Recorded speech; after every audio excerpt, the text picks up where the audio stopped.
Well, good afternoon, everybody. Welcome to December 2023's Censorship Series program. This is our last Censorship Series program of the year. I kind of can't believe it. It's gone by so fast, and I've learned so much. Um, the good news, though, is we will be returning in 2024 with 12 more programs about censorship and sexual freedom. And we're going to go a little deeper. It's going to be like a 201 level. So please stay tuned for more information about that because it will be coming soon. But back to the matters at hand today, for our very last, very special censorship series program, I have a special guest, and that is Woodhull's fearless leader, President and CEO Ricky Levy. Um, this is going to be an all Woodhull show today. Ricky and I are going to be talking about how sexual freedom and human rights and free speech fared in the year 2023. So, we're going to break down a lot of information today. And then we've purposely left a lot of time at the end of our program for discussion with all of you. So, if you have questions or comments about anything we've discussed, please put them in the chat and be prepared to talk about them at the end of our program today. Because we really want to hear from you. And, I say this every month, but I've learned a whole lot during this series, and I would love to hear from some of you about maybe what you've learned today and throughout the year.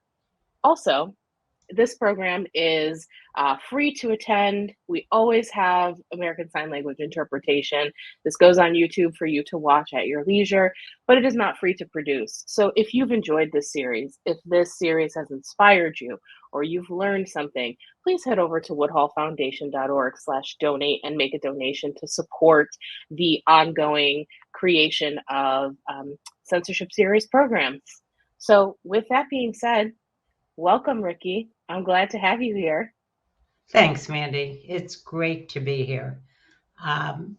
We're talking about some interesting and certainly timely topics this afternoon.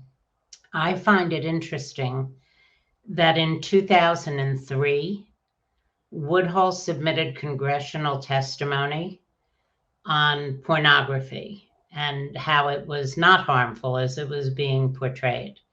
And here we are 20 years later, and we're still fighting the same fight.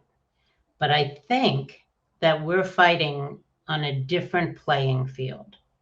We're facing a tsunami of legislation and restrictions on free speech, on the First Amendment, and it all centers, as it so often does, around sex, sexual expression, gender identity, personal autonomy, your right to make the decisions about you and your body. So I'm just going to share with you a couple of statistics that I found particularly interesting. For example, 16 federal bills, federal censorship bills, were introduced, including the Kids Online Safety Act, the Earn It Act, Stop CSAM Act, the Restrict Act. You notice that all of these have to do with limiting access, with restricting what we can see, what we can access, all in the name of protecting children. That's a very common theme that you're probably going to hear a lot about in this afternoon's program. 46 states. The year before it was 36 states. This year there have been 46 states that have proposed legislation that includes educational gag orders. 69.5% of sex workers have experienced a form of censorship called shadow banning, compared to just 35% of non-sex workers. Very targeted, very specific. This is a staggering number to me. In 2022, there were 315 bills that were anti-LGBTQ+. This year, remember 315 last year, terrible just by itself. This year, there were 508 anti-LGBTQ bills introduced. Going on the LGBTQ, sex and sexuality, 28% increase in book bans, 1,477 book bans, 1,477 books banned just during the first half of the 2022-23 school year. What were the books about? They were about sex, sexuality, gender identity. I'm sorry, Mandy, were you going to say something? No, finish your thought and then I'll make my comment. They were about sex, sexuality, gender expression. The fever to erase a population, to remove anything that allows community members from the LGBTQ plus community to have a fair, equitable place in our society is so ridiculous that an author whose last name is gay had their book removed, banned, because the author's name was gay. So what's the impact of all this? Well, obviously, censorship is the impact. The removal of information, the removal of access to information. But not all these laws passed. So is it still an issue? Well, it's a big issue because even when a law doesn't pass, it has what we call a chilling effect. And so platforms and libraries and school districts and booksellers, they all become cautious, more cautious. They increase their censorship. They increase the bots that scan photos. Platforms like Meta and X, formerly known as Twitter, and even Instagram, all increase their censorship. So there are three targets in the censorship, or three categories. So there's the online verification laws for explicit websites. Mandy's going to tell you a little bit more about that. Clear violation of our fundamental right to privacy. Social media and internet regulation, theoretically promoting safety for minors. And by the way, when these laws and the push to get these laws passed happens, when they talk about minors, they refer to children, because when they say children, you're thinking a little toddler. A minor is anyone under 18 years of age. So these laws will impact minors all the way up to seniors in high school. The other area is the book bans and educational gag orders. That's having a huge impact in colleges, in middle school, in high school, even in elementary school. But I want to go back to age verification and ask Mandy to talk a little bit about that. Yeah, well, I'll get to that in just a second, but I want to just make an observation about everything you've just shared with us, Ricky, because I think the reason we wanted to break down all of those statistics, because Ricky and I are not like numbers people, so I don't think that's always our go-to in these programs with all of you, but I think it's important to illustrate the ways in which censorship is showing up in all of these different areas, right? And so it's sort of this legislators, and we're going to talk a little bit about private companies and big tech's role in all of this. It's coming at us from all sides, right? Whack-a-mole. Exactly. It's like we can't just talk about book bans and what's happening in schools, because it's also happening online outside of school, and it's happening for laws that actually don't have anything to do with minors or social media. So I think it's really important to just like pause for a second and let everything you just shared sort of sink in, so to speak. Um, and highlight some of those things, because we're kind of pulling pulling information from various different parts of um, parts of our programming, parts of the country. And I also wanted to say, I wanted to just make a quick note about the anti-LGBTQ bills you referenced. Those are statewide, so that's inclusive of all 50 states and at the federal level. So it's happening everywhere. It's not just happening in certain states or certain places. Like, that's inclusive of the entire country. So I wanted to just point that out, because I think it's important to recognize how vast the problem is. Mandy, I want to jump in and add to what you're saying. One of the things that often gets missed, and I'm so glad you brought us back to this, is that this is really a coordinated attack. We see a bill in one state and we think, oh my God, that's terrible. Could be Florida, could be Texas, could be anywhere.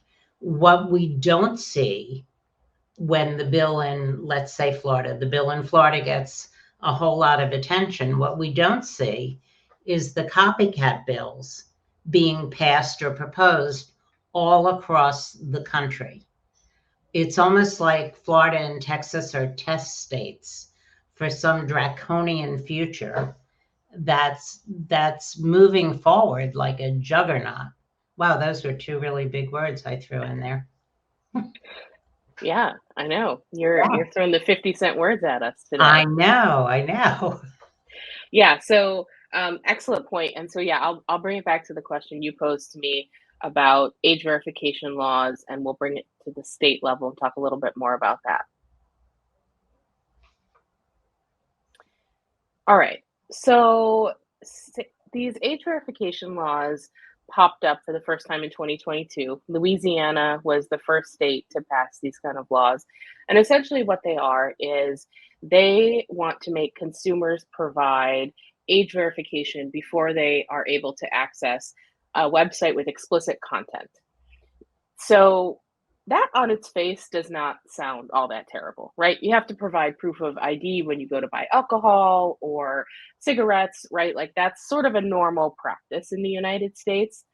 The reason these age verification laws are problematic, and the reason that we're talking about them here at Woodhull as a part of our work, is because, one, it's a privacy violation. You have a human rights to privacy that is in the Universal Declaration of Human Rights, and we don't have any universal data privacy protection laws here in the United States. So when you're being asked by a website to provide verification of your age, often in the form of a state issued ID, like your driver's license, your passport, whatever the case may be, there's no, like, that website doesn't have to protect your data. And in fact, websites right now are not protecting our data, right? They're selling lists. That's why, I'm sure after you listen to this program, you're going to get some targeted ads about who knows what, maybe books. So, there's no protection for us. So that's the first problem with the age verification laws.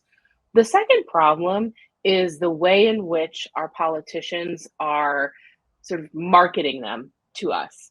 I want to just paraphrase from a representative in Ohio who recently introduced Ohio's state verification legislation. And I just took two of these sentences from his press release when he introduced the bill. And the first sentence of the press release is, "Online pornography is a threat to Ohio children." He then goes on to say that pornography is a pathway to mental issues for children and can be a precursor to sexual aggression. So that's some pretty strong language, I would say. And that's how these bills are being presented, and that's how they're being passed so quickly. So I mentioned there was one state that had passed a bill like this in 2022. At the end of 2023, we're up to 7 states that have passed a bill. 7 this year, so 8 total.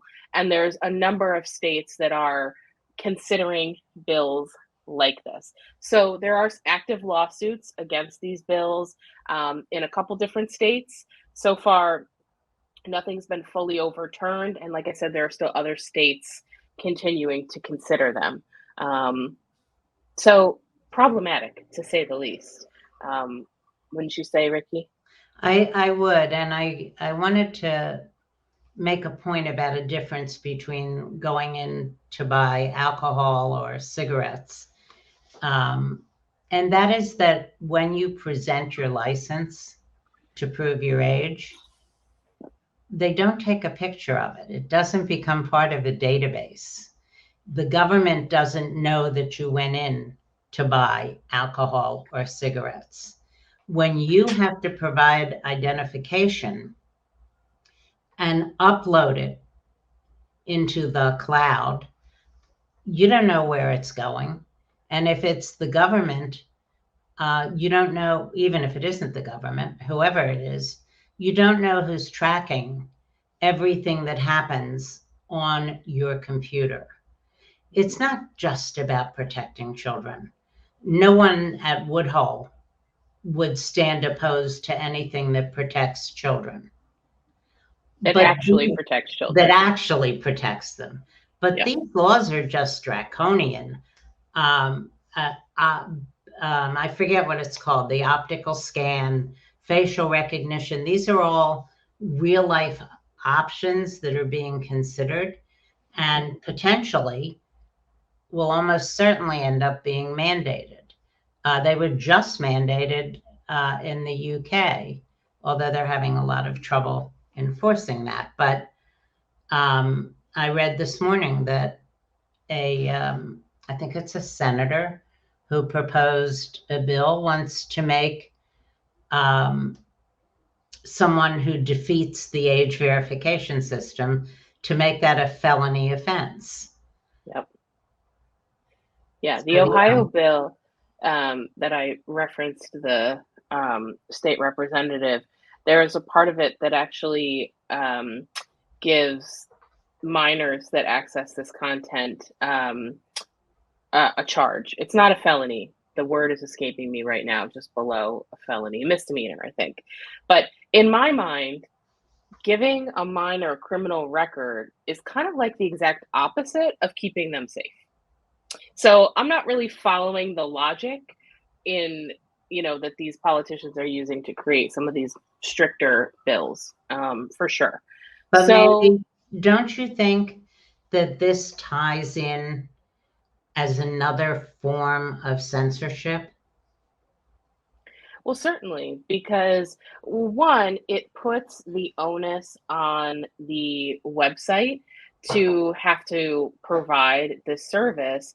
And then it's really kind of confusing as to what websites actually qualify, because the Louisiana bill, which was the first one, says that any website that has 33.3% more of adult content on the site has to use these age verification measures.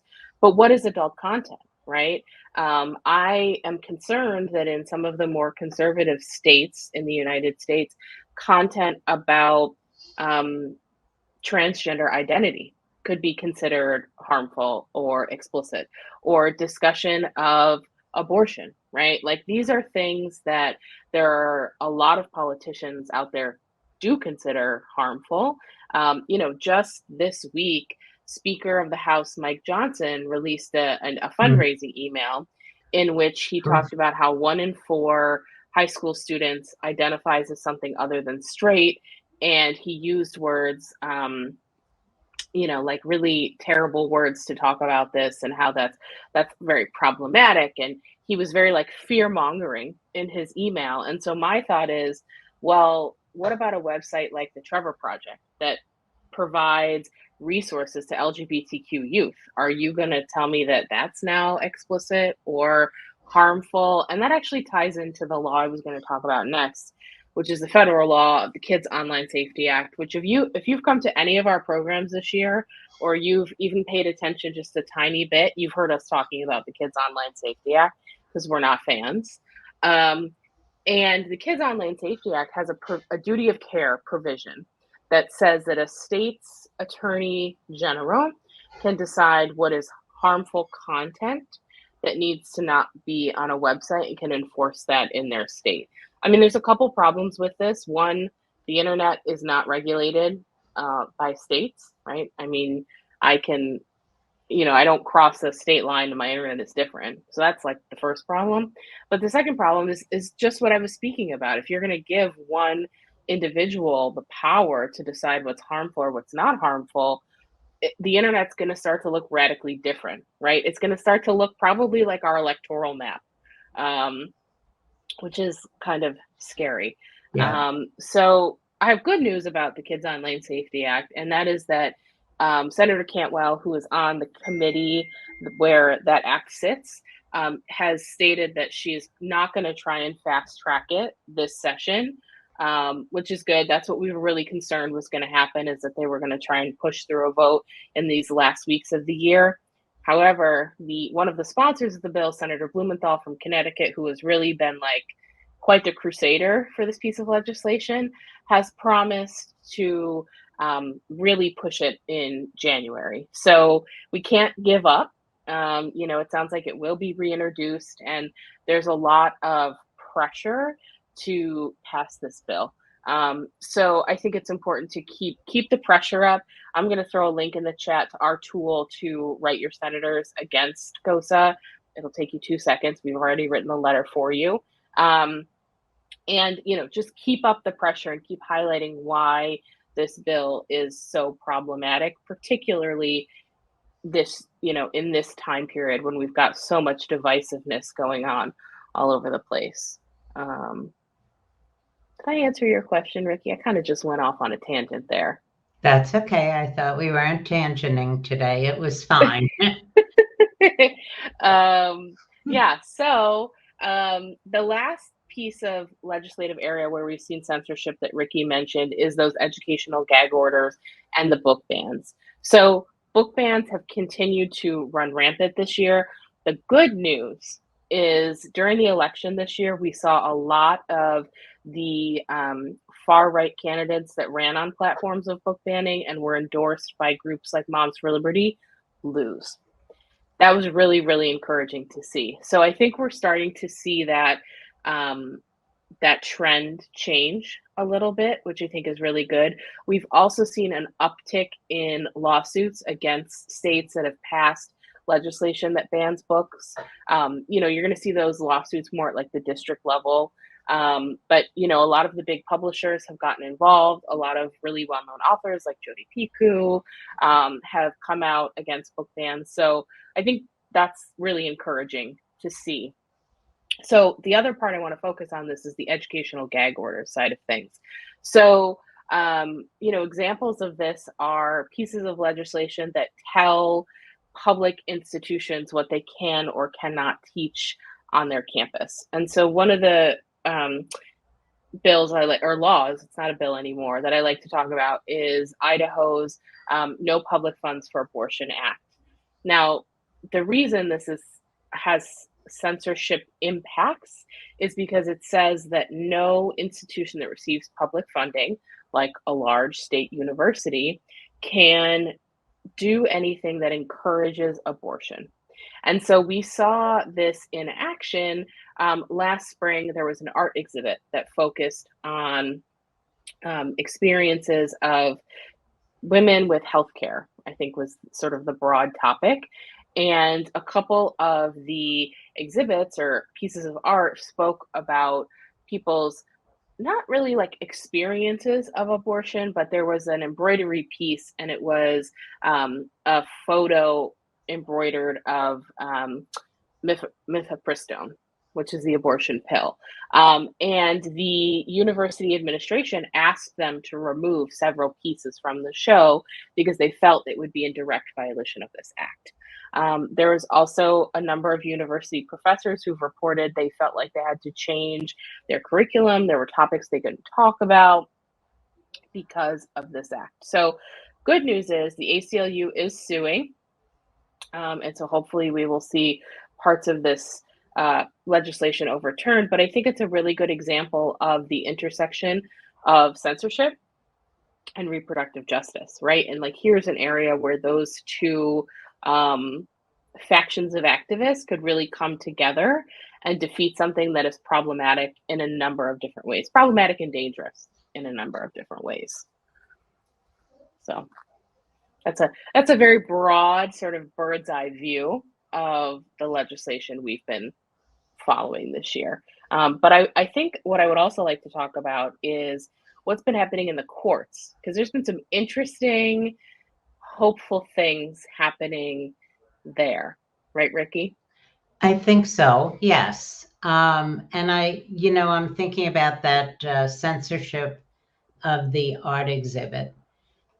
The laws, I don't want to make a broad sweeping comment, but I'm going to. The legislators rather, don't seem to have bill writing skills. And so the laws that are passed are very loose with ill-defined violations and ill-defined penalties. And so remember back at the beginning, I talked about the chilling effect. So without a clear knowledge of what might violate the law, and without a clear outline of what that violation might cause to happen, people, organizations, universities pull back, the chilling effect, and they become so fearful of violating these laws that they do things like censor an art exhibit, to the ridiculous point that when the artist said, okay, and it was several artists, when they said, okay, we'll take down the exhibits, but in their place, can we just put up the law, the language of the portion of the law that describes why these exhibits were removed? And the university was so nervous about violating the law, and the language was so unclear, that they wouldn't even allow the law, that portion, to be displayed because it referenced abortion and reproduction. That's what I mean by a chilling effect. When you can't even share the very law that you're using to justify removing information.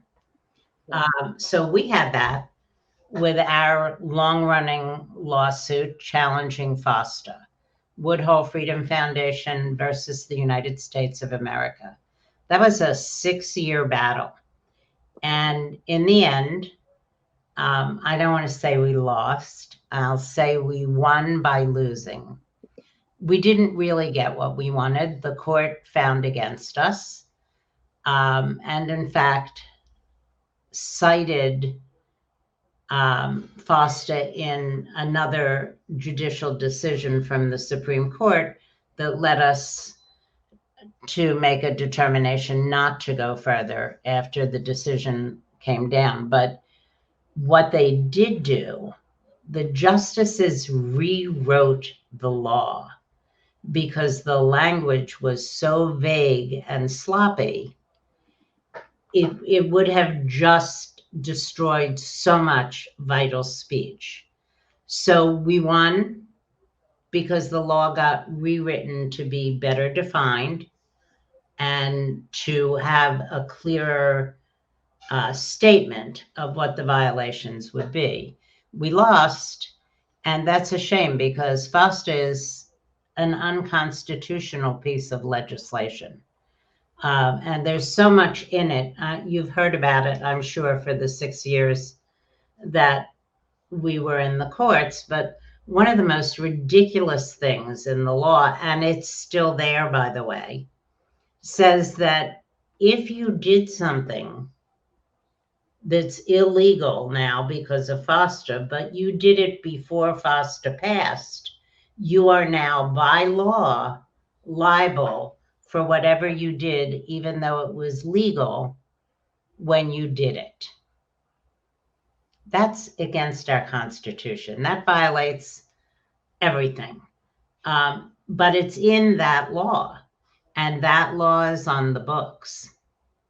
On the bright side, because that's not really a bright side, the drag bans all across the country, in all places where they were challenged, the laws were ruled unconstitutional. So that's a real bright side. That says that there are still some courts where we can get fair hearings on our issues, and that the courts are recognizing that those who seek to silence, eliminate, remove whole swaths of people from our communities are going to face the wrath of the judicial system. So Tennessee, Texas, Florida, and Montana, all those drag bans were overturned. I'm hoping that gives people inspiration in other places to challenge the bans there.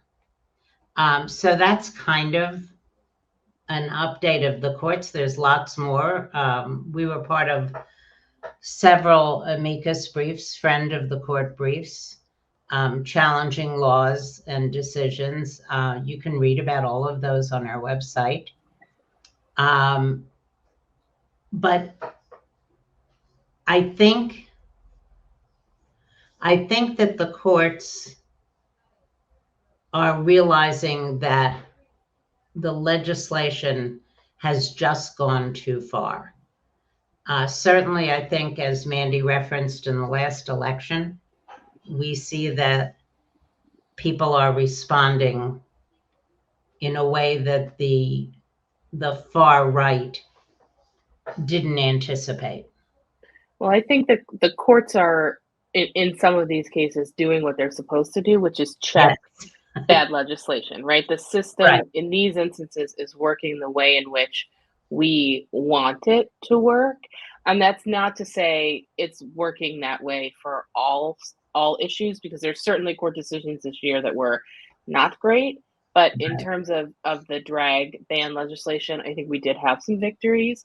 And, we talk a lot about how awful this drag legislation is in our program from June. So I would definitely encourage folks, if you want to learn more about that, to check that out. There'll be a link in the chat.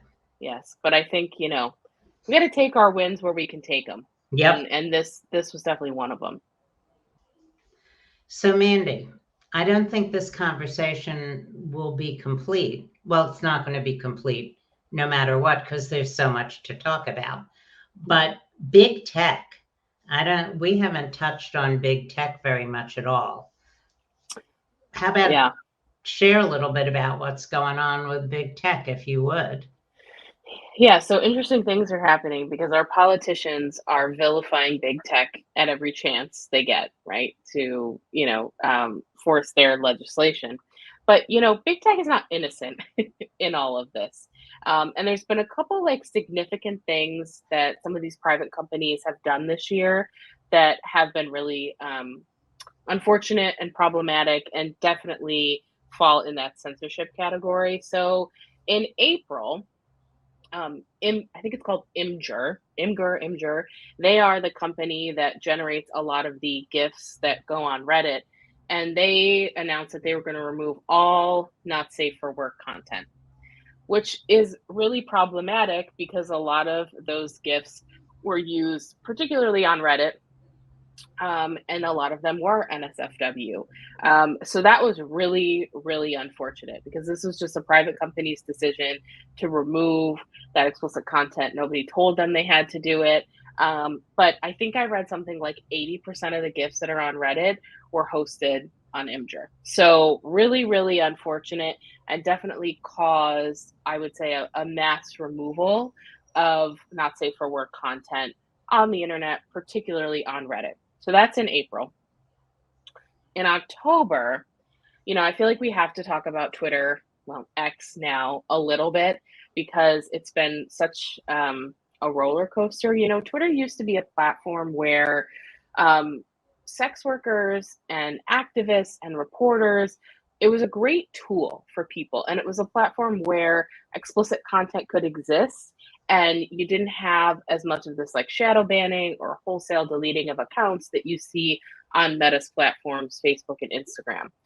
But in October of this year, Twitter added what's called red flags to accounts with what they're dubbing sensitive content. And they define that as graphic, violent, nudity, sexual behavior, hateful symbols, or other sensitive content.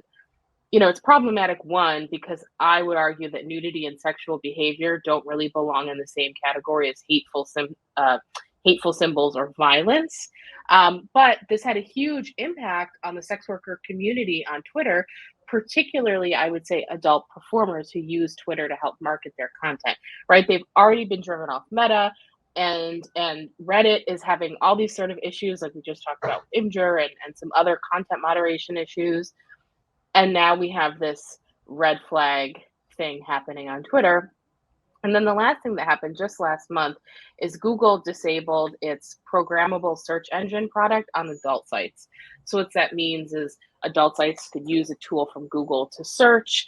And after some sensationalized reporting from ad agencies, that tool was disabled on adult sites. So it's just another sort of example of the way in which adult content, which is not illegal, is being censored online, and these are three private companies who have made some pretty significant decisions that impact our ability to access that kind of stuff online. So I won't dwell on that too much because those are private companies, and of course we can have public outcry about that, but they do ultimately get to make their own decisions. I want to spend a little bit of time talking about how we can use this human rights framework to fight against censorship. Let's talk about solutions for a little bit before we get into our discussion. And so, Ricky, let's talk about it. Like, where in the Universal Declaration of Human Rights are we seeing free expression and free speech protected? Well, so we are a human rights organization, and we deliberately seek to frame issues in terms of human rights. And that makes us unique. It also opens lots of doors for us that might not otherwise open, because we're not approaching things from a partisan point of view. We're approaching things from a human rights point of view, because we believe that every human being has a fundamental human right to sexual freedom. So censorship violates that right. Censorship violates lots of rights in lots of treaties. In the Universal Declaration of Human Rights, it specifically violates Article 19. And Article 19 says everyone has the right to freedom of opinion and expression. And that right includes the freedom to seek, receive, and impart information and ideas through any media, regardless of frontiers. So you can see where that's the big one, where censorship totally violates Article 19 of the Universal Declaration of Human Rights. Article 27 says that everyone has the right to participate freely in the cultural life of the community, to enjoy the arts, think about the art show that got censored, and to share in scientific advancement and its benefits. Article 18 states that everyone has the right to freedom of thought, conscience, and religion. So I get that something may offend you because of your faith. But the fact that my faith or not isn't being offended has to carry the same weight. Mm-hmm. So you can't remove something that doesn't offend me just because it offends you. There's a saying that speech that offends no one needs no defense. It's a Very true true. saying. Yeah, it's very, very true. So all of these things that we talked about today are human rights violations. They are removing our rights. And we raise that unique voice that Woodhull has in our briefs to the court, in our statements, in our press statements, in our interviews, certainly in our Censorship of Sexual Freedom series. And it's a really important voice because it says, I'm not coming from the right, I'm not coming from the left, I'm coming from humanity. Yep. And we quote those particular articles in much of the letters that we send to our senators and even organizations and whatnot because the UDHR is like a beautiful thing. It's on our website. I encourage people to take a look at it. So let's talk about some tools. Let's talk about like some actual tangible things people can do to fight censorship. And this is a list we've kind of put together and honed throughout the year, some different tactics, some things that are, I think, pretty accessible to people. And the first one is don't do their work for them, right? And Ricky, you talked about this really eloquently when you talked about the chilling effect. Like, Right. we need to not speak out or not take things offline because we're concerned that it might be a violation. If somebody else takes them down, that's one thing. But we need to let's not help the censors, right? So you could also speak up because more speech equals less censorship. You don't defeat hate in silence. You have to speak up. Yep, absolutely. I also think, this series was created to illustrate the ways in which censorship is really pervasive. And so learning about those ways is really important. Tuning into our series, shameless plug, is a great way to learn about things, but there's also a ton of organizations out there doing this work. And so I would just say, sort of being tuned into what's happening, and where it's happening, and being aware that censorship is very much alive and well. I, there was a recent Republican debate, and Nikki Haley suggested that TikTok should be banned, and universities that don't essentially side with Israel and the war that's happening there should have their funding, taken away. So there are examples of our politicians actively promoting censorship all over the place. So yeah, learning about it is important. So, Mandy, you just mentioned Nikki Haley. Mm-hmm. Another way people can work to fight censorship is not to let elected officials get away with it. Yep. To contact your senators, your representatives, your council members, your school board, and express your support for free speech is Mm-hmm. another tool you can definitely use. You can also use the media. Those articles everybody shares on whatever platform you're on, where we just share them and make snide comments. The time you put into that could go to a letter to the editor Mm-hmm. pointing out what's wrong with the article and why you're offended or it's violating one of your rights. Yep. And I would say this is one of my favorite suggestions. I know. If you live in a place with a little free library, picking up a copy of a banned book and putting it in a little free library is, I think, one of the easiest ways to make sure that these banned books get out there. So Yeah, it's a great, great tool, particularly when our public libraries and school libraries are having such a difficult time having to fight for these banned books. So being able to just put those in there and share them is a really easy way to fight against censorship. Um, and of course, these are just suggestions, right? And these are just a few ways. There's a lot of ways to fight against censorship. And, I would love to hear from you all about what you think when we move to our discussion.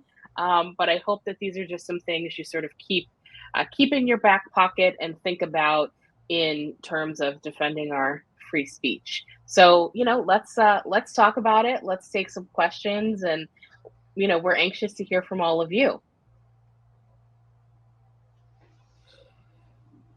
All right. So thank you, all of you, for being here today. Thank you for watching. I hope you learned something. I hope you were inspired, and I hope you're feeling a little bit fired up to fight against censorship. This series or this program is one in a series. You can watch the entire thing on our YouTube channel. It is in a playlist, so very easy to access. And you can really go in depth on some of the issues we talked about today and some of those individual series. So thanks again for watching. And, if you'd like to see more, please subscribe to our email list. I will leave the link in the description below. And if you liked what you see, you felt inspired, you learned something, head on over to woodhullfoundation.org/donate and make a donation in support of our free public education efforts. I will also leave that donation link in the description below. Thanks so much for watching.